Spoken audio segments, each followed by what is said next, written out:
இது நம்மளது ஆக்கிரமிப்பு கிடையாது. நாம பட்டா கேட்டு பல வருடங்களாக போராடி கொண்டிருக்கிறோம்.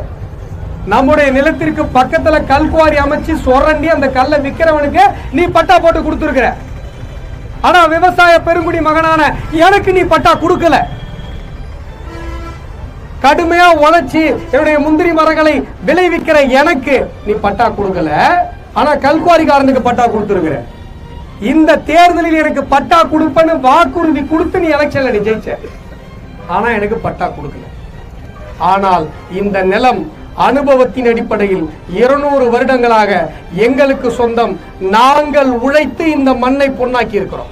விவசாய பெருமக்கள் நீங்கள் உழைத்து இந்த மண்ணை பொன்னாக்கி இருக்கிறீர்கள். உண்டா இல்லையா?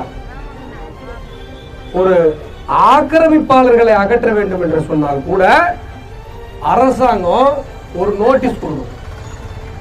நோட்டீஸுக்கு 15 நாள் டைம் கொடுக்கும்.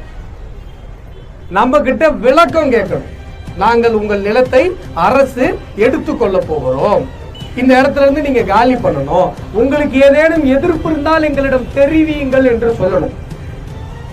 உங்களுக்கு யாருக்காவது தபால்ல நோட்டீஸ் வந்ததா? ஒருத்தருக்காவது தபால்ல நோட்டீஸ் வந்ததா? ஒருத்தராவது கையெழுத்து போட்டு வாங்கினீங்களா? எந்த சட்ட நடைமுறையையும் பின்பற்றாமல் நேரா ஜேசிபி எடுத்துட்டு வராங்கன்னு சொன்னா இதெல்லாம் ஆட்சிதானா? இங்க நடப்பது ஆட்சிதானா? இங்கு இருப்பவர் அமைச்சர் தானா? இவர் விவசாயத்துறையை பாதுகாப்பதற்குத்தான் அமைச்சராக இருக்கிறாரா? இந்த மக்களை பாதுகாப்பதற்குத்தான் அமைச்சராக இருக்கிறார்களா? இல்லை, எங்களுடைய விவசாயத்தை பலி கொடுப்பதற்காக அமைச்சராக இருக்கிறார். ஒரு நோட்டீஸ் கொடுக்கல, ஒரு டைம் கொடுக்கல, எந்த சட்டப்பூர்வமான நடைமுறையும் நீங்கள் பின்பற்றவில்லை. ஏதோ கொள்ளக்காரன் கூறுவான் பாரு, வீட்டுல நைட்ல பூட்டை உடைச்சிட்டு வருவான் பாரு கொள்ளக்காரன், அந்த மாதிரி ஜேசிபி தூக்கிட்டு வந்து முந்திரி மரங்களை புடுங்கி போடுறீங்க. திருட வரவங்க கூட இவ்வளவு மோசமா வர மாட்டாங்கிறாங்க இந்த அம்மா.